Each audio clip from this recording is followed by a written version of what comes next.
기독교는 성경 66권을 하나님의 영감의 말씀으로 또 우리의 신앙과 삶의 유일한 표준으로 믿고, 그리고 성경의 가르침을 따라서 예수님이 하나님의 아들이신데 우리의 죄를 위하여 이 땅에 오셔서 십자가에 죽으시고 부활하셨음을 믿습니다. 예수님을 믿으면 죄 용서받고 이 땅에서 은혜 가운데 살다가 천국에 갑니다. 이걸 믿는 사람들을 기독교 신자라고 그럽니다.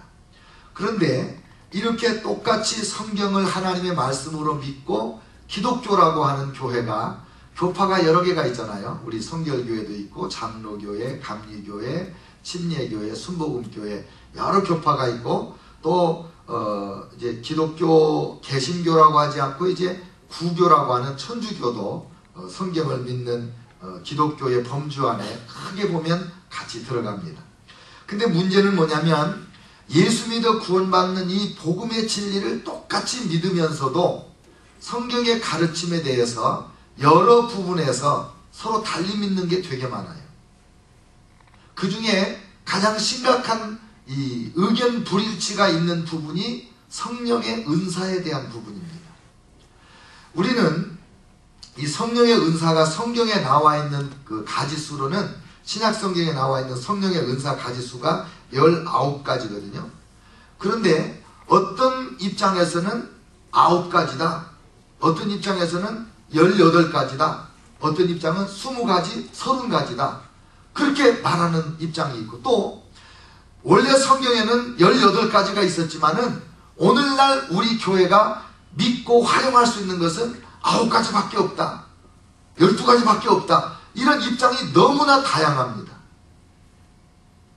여러분, 이 다양한 입장이 상당히 많은 문제를 일으켜요. 이 침례교단 있잖아요. 미국 침례교단은 성령의 9가지 은사라고 오늘 우리가 읽은 고린도전서 12장 8절로 11장에 있는 은사를 하나도 안 믿어요. 그래서 미국의 남침례교단은 선교사님 중에 방언하는 사람들을 전부 잘라버렸어요. 한국의 고신교단이라고 있는데 거기 교수님 중에 방언을 믿고 병고침을 믿는 교수님이 다른 교수님들하고 논쟁이 붙었다가 학교를 떠나게 됐어요. 그런데 그 학교 출신, 저하고 같이 플러에서 공부한 목사님, 지금 세계에서 제일 큰 나라 어딘지 아시죠? 그 나라에 선교사로 가서 열심히 일하는 분이 있는데 그분은 또 다 믿어요. 우리 서전사님 같이 그 목사님도 전도사 때 청년들 데리고 수련회 가면 전부 방언받게 한 다음에 너희들 교회 가서 절대로 방언한다고 얘기하면 안 돼. 그러면 나 쫓겨나. 이러면서 사역을 하는 분도 있거든요. 그래서 우리 한국 교회는 교단별로 어떤 입장인지가 분명치가 않아요. 제가 목회학 박사 학위 그 논문 지도할 때 은사론을 연구한 목사님들이 여러 명이 계셨어요. 그때마다 제가 물어보는 거예요. 목사님의 교단의 은사에 대한 입장을 잘 정리한 다음에 그리고 연구를 해야 되지 않겠냐. 그러면 항상 답변이 뭐냐면 우리 교단에서는 은사에 대한 정확한 입장이 없습니다. 그렇게 말합니다. 우리 한국교회는 교단이 어디냐 뭐 이런 거 별 상관이 없고 오히려 우리 담임 목사님은 어떻게 믿느냐, 그것이 훨씬 더 중요합니다. 그러니까 장로교는 이렇다, 성결교는, 그게 거의 의미가 없어요. 우리 한국교회 현실적으로. 그냥 우리 목사님은 은사를 다 믿어. 그러면 그 교회는 은사를 다 믿는 거고, 우리 목사님은 안 믿어. 그러면 그 교회는 안 믿는 거예요. 그만큼 은사에 대해서 입장이 다양하고 다양합니다. 그래서 오늘부터 이제 은사를 구체적으로 소개를 하게 되는데, 오늘 소개하는 은사 말고도 이제 다른 본문에 나오는 은사들 소개할 때 그때 또 그 나오는 은사를 설명할 거예요. 오늘 4절로 7절까지에 먼저 보면 은사와 직분과 사역이란 말이 나와요. 은사는 여러 가지나 성령은 같고 직분은 여러 가지나 주는 같으며 사역은 여러 가지나 모든 것을 모든 사람 가운데서 이루시는 하나님은 같으니. 그 은사는 뭐고 직분은 뭐고 사역은 뭐냐, 이런 거예요. 사역은 제가 지금 설교를 하고 있잖아요. 사역이에요. 안내를 하고 있잖아요. 사역이에요. 식당에 가서 밥을 하죠. 사역이에요. 상담을 하고 중보기도를 하고 이런 건 다 사역입니다. 그런데 사역은 여러 가지인데 그 모든 것 가운데서 이루시는 하나님은 한 분이라는 거예요. 근데 이 사역을 할 때 은사를 받아서 사역을 하는 사람이 있어요. 예를 들면 중보기도를 열심히 하는데 중보기도에 은사가 있는 사람이 있어요. 그 사람은 중보기도를 정말 즐거워하면서 열심히 하고 기도도 오래오래 하고 자주자주 하고 그냥 하루 종일 기도만 하라면 할렐루야 하는 그런 분들이 있어요. 그런 분은 중보기도의 은사를 받아서 중보기도 사역을 하는 거예요. 설교를 목사님들은 다 설교를 하지만 하여간 설교 못하는 목사님도 여러분 생각보다 많아요. 그분이 설교하면 졸려. 근데 그분의 교회는 떠나고 싶지는 않아. 왜? 그 목사님의 다른 은사가 사랑이 많고 또 상담을 잘하시고 또 신방을 잘하시고 장점이 많거든요. 그러니까 사역과 은사가 따로따로 놀면 좀 힘들어요. 자기 은사에 맞는 사역을 하면 열매가 많이 맺혀져요. 그래서 은사를 따라서 사역을 하도록 하는 거예요. 근데 직분은 뭐냐? 예를 들면 예언의 은사를 받은 분이 있는데 예언자로 쓰임받는 분이 있어요. 아예 모두가 예언자로 알아요. 신디 제이콥스. 그러면 전 세계가 그분이 예언자라고 알고 있어요. 그분은 은사가 예언이고 직분이 예언이고 사역이 예언이에요. 근데 우리 교회 가운데는 직분은 없어도 은사를 가지고 사역하는 분들이 있고, 이제 안 좋은 건 뭐냐면 직분은 있는데 사역을 안 하는 거예요. 직분은 받아놓고 아무 일도 안 하는 거. 앞으로는 그런 일이 없어야 교회가 건강하게 될 겁니다. 또 일은 열심히 하는데 은사가 없어요.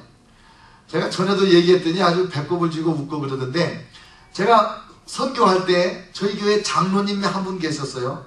그분은 어떻게 믿냐면 장로는 교회 재정을 관리해야 된다, 그렇게 믿어요. 꼭 그런 거 아니거든요. 근데 그분은 재정을 관리하는데 재정관리의 은사가 전혀 없어요. 가지고 교회 돈을 맨날 빵꾸를 내. 그냥 수표가 계속 바운스 돼가지고 막 돌아오는 거. 왜? 헌금을 갖다 월요일날 은행에 갖다 넣고 수표를 써야 되는데 헌금 호주머니를 가지고 헌금이 이번에 얼마 나왔지? 그러니까 수표를 막 쓰는 거예요. 그러면 수표가 이제 바운스가 돌아오잖아. 아이고 내가 입금을 안 했네 이러는 거예요. 근데 그 정도가 아니에요. 어느 날 수표책을 딱 봤더니 얼마 100불인지 200불을 딱 써가지고 하는 말이 거기다가 지출 내역 모름 딱 써놨어.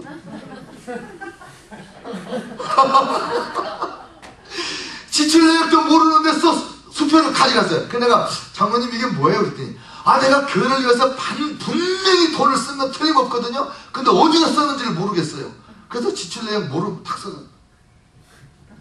정직해요. 그분이 뭐 교회 돈을 도둑질하고 그럴 분은 아니에요. 근데 지금 제가 드린 말씀이 뭐냐면 은사가 없는데 교회 재정을 하니까 그냥 교회 은행만 살찌우는 거지 뭐.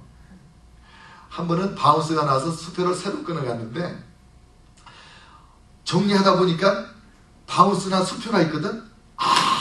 이래서 내가 돈이 그렇게 부족했구나. 그래가지고 그걸 또 넣어서 2,700불을 빼갔네. 두 번 빼간 거예요, 돈을. 그 내가 장로님 이거 보세요. 두 번. 아닌데. 끝까지 아닌데라고 그러더라. 부인 집사님이 다 갖다 냈어요. 은사가 없이 교회를 하면 그런 일이 생기는 거예요. 그러니까 내 은사가 무엇인가라는 게 매우 중요하거든요. 오늘은 이제 9가지 성령의 은사를 설명을 할 텐데, 첫 번째가 뭔가 한번 보세요. 8절. 어떤 사람에게는 성령으로 말미암아 지혜의 말씀을. 이 지혜의 말씀의 은사는 어떤 주어진 상황에서 성령의 마음을 정확하게 알고 그 상황에 꼭 필요한 하나님의 말씀을 분명히 전달할 수 있는 능력. 이게 지혜의 말씀의 은사예요. 구약에서 솔로몬 같은 분 보세요. 둘로 나눠서 줘라 그러잖아요, 아기를.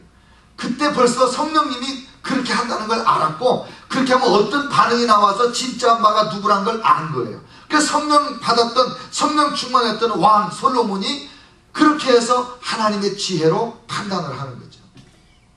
지혜의 말씀의 은사예요. 예수님도 이제 예수님이 성령의 은사를 활용했다는 말씀을 드릴 텐데, 잘 들으세요. 대부분 사람들은 어떻게 그동안에 생각했냐면 예수님은 하나님이기 때문에 딱 보면 알고, 예수님은 하나님이기 때문에 그저 병을 고치고 귀신을 쫓고 그렇게만 믿는데, 그렇지 않아요. 예수님이 우리같이 똑같은 사람으로 오실 때 하나님으로서의 능력과 권세를 사용하는